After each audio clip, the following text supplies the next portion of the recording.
الإيمان وهدانا إلى عظيم شريعته وأسعدنا باتباع أفضل رسوله أشهد أن لا إله إلا الله وحده لا شريك له وألوهيته وربوبيته وأسمائه وصفاته وأشهد أن محمدا عبده ورسوله صلى الله عليه وسلم أما بعد أولا هيا بنا أن نشكر إلى الله عز وجل الذي قد أعطانا نعمة كثيرة وهداية حتى نستطيع أن نجتمع في هذا المكان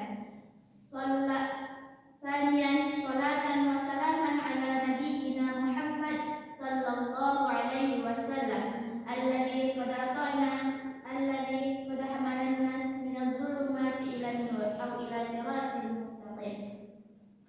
الحمد لله على إحسانه والشكر له على توفيقه وامتنانه وأشهد أن لا إله إلا الله وحده لا شريك له تعظيما لشأنه وأشهد أن محمدا عبده ورسوله الداعي إلى رضوانه صلى الله عليه وسلم تسليما كثيرا أما بعد إن الحمد لله نحمده ونستعينه ونستغفره ونعوذ بالله من شرور أنفسنا ومن سيئات أعمالنا من يهده الله فلا مضل له ومن يضلله فلا هادي له أشهد أن لا إله إلا الله وحده لا شريك له وأشهد أن محمدا عبده ورسوله الذي لا نبي بعده. الحمد لله الذي فضل بني آدم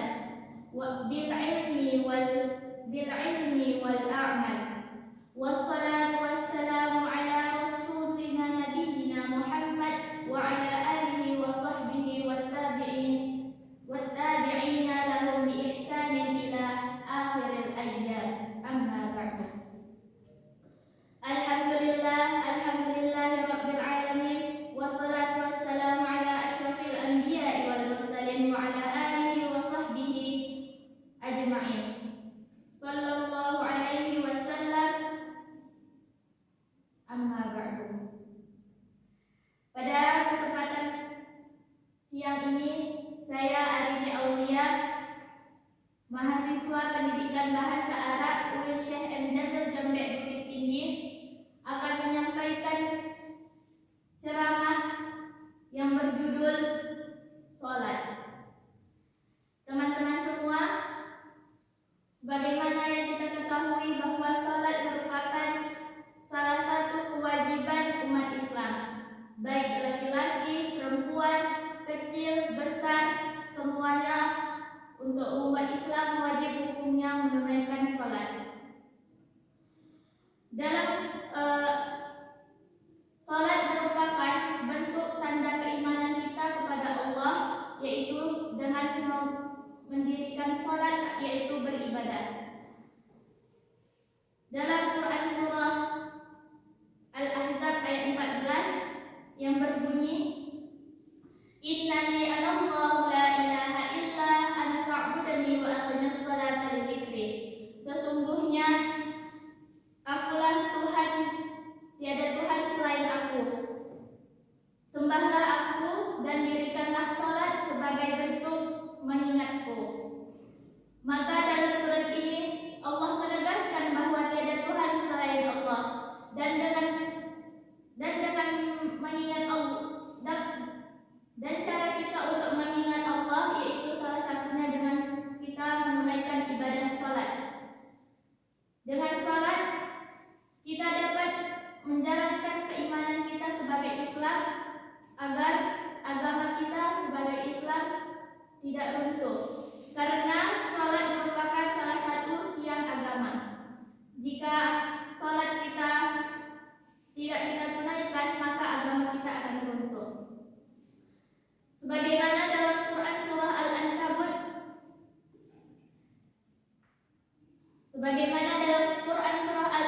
ayat 45, Allah berfirman, Utslu ma uhiya ilaika minal kitabi wa aqimis shalah, innas salata tanha 'anil fahsya'i wal munkar. Bacalah kitab Al-Quran yang telah kami turunkan kepada kalian, dan laksanakanlah sholat. Sesungguhnya sholat itu mencegah perbuatan keji dan munkar. Dalam Quran surah Al-Ankabut ini, Allah menegaskan bahwa kita sebagai umat Islam, kita wajib hukumnya untuk membaca Al-Quran. Salah satu bentuk keimanan kita kepada Allah yaitu membaca Al-Quran, yaitu iman kepada kitab Allah. Dan juga kita mendirikan sholat. Sholat merupakan salah satu bentuk mencegah perbuatan keji dan munkar. Dengan sholat kita dapat menjadi orang yang lebih baik lagi, orang yang terhindar dari perbuatan keji dan munkar. Adapun manfaat-manfaat sholat yang Allah terangkan dalam Al-Quran, yang pertama bisa melatih pribadi menjadi lebih baik, yaitu seperti dalam surah Al-Ankabut yang sudah kita sebutkan tadi, sholat dapat mencegah perbuatan keji dan munkar. Yang kedua, sholat dapat menghadirkan jiwa yang tenang. Dengan sholat, jiwa kita menjadi tenang, senang, dan tidak cemas. Selanjutnya, sholat merupakan sarana curhat terbaik kita kepada Allah dan merupakan sarana doa kita terkabul. Ketika kita sholat, bacaan-bacaan yang kita baca semuanya merupakan doa, berisi doa-doa. Maka agar kita khusyuk dalam sholat kita, alangkah baiknya kita mendalami makna-makna bacaan-bacaan sholat, yaitu dengan kita mentadabburi atau kita menghafal arti-arti bacaan-bacaan sholat kita, agar sholat kita menjadi lebih bermanfaat untuk diri kita sendiri dan kita dapat khusyuk dalam sholat kita. Yang terakhir, manfaat sholat ialah mempercepat kesuksesan serta kebahagiaan. Adapun hukum meninggalkan sholat seperti dalam Quran surah Al-Muddatsir yang berbunyi, ma salakakum fi saqar qalu lam naku minal musallin, yang artinya, kenapa kalian berada di neraka Sakor? Lalu mereka menjawab, karena dulunya kami meninggalkan sholat. Maka hukum meninggalkan sholat ialah kita sudah pasti masuk neraka.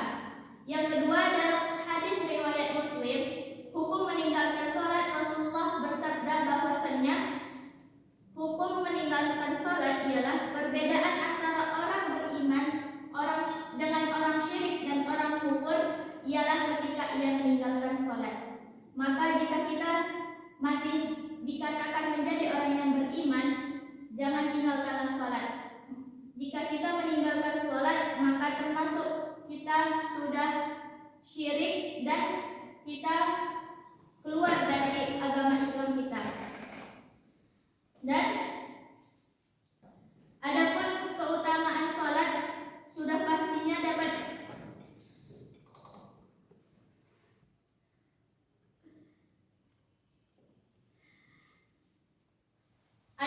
sholat harus dilakukan secara sempurna, baik dari toharoh, bersucinya, berwudunya, ataupun bacaan-bacaan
mungkin